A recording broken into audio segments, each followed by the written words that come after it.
આજ સવારે પાંડેસરા વિસ્તારમાં વડોદ ગંગાબા ફાર્મથી પાંડેસરા સીઈપીટી તરફ જવાના રોડ પર ઈચ્છાપૂર્તિ મહાદેવ મંદિરની પાસેથી એક અજાણ્યા માણસની ડેડ બોડી મળી આવી હતી, જેના માથાના અને મોઢાના ભાગ ઉપર અલગ અલગ બોથડ પદાર્થથી મારેલાના ઈજાના નિશાન હતા. પ્રાથમિક દ્રષ્ટિએ જોતા અનડિટેક ખૂનનો ગુનો હોય. ક્રાઇમ બ્રાન્ચની અલગ અલગ ટીમો આ ગુનાની પાછળ તપાસમાં લાગેલી હતી. ક્રાઇમ બ્રાન્ચના એન્ટી એક્સટોર્શન સેલની ટીમને એક ઇન્ફોર્મેશન મળી હતી કે મરનાર જણાનું નામ મિન્ટુ ઠાકોર છે, મૂળ વેસ્ટ બેંગાલનો રહેવાસી છે, હાલમાં પાંડેસરામાં જ રહે છે અને એક કારખાનામાં હેન્ડ પ્રિન્ટનું કામ કરે છે. અને એ ઇનપુટના આધારે આ લોકો આગળ વધુ કામ કરતા કે આને એના બે મિત્રો સાથે માથાકૂટ થતા એને મારીને જતા રહ્યા છે.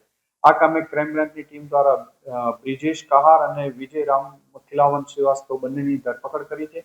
આ બંને સાથે બ્રિજેશ સાથે મરનારને 2-4 મહિનાથી મિત્રતા હતી અને મરનારની પત્ની ઘરે જતા રહ્યા એ બાબતના અવારનવાર બંને વચ્ચે બોલાચાલી અને ઝઘડો થતો હતો, મસ્તી કરતો હતો મરનાર બ્રિજેશ આરોપી, જેથી બંને વચ્ચે ઝઘડો થતો હતો.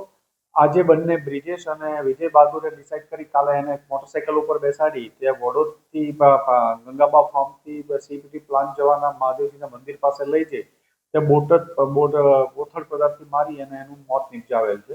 બંનેની ધરપકડ કરી છે. આગળની પૂછપરછ ચાલુ છે અને વધુ તપાસ માટે પાંડેસરા પોલીસ સ્ટેશન સોંપવાની કાર્યવાહી છે.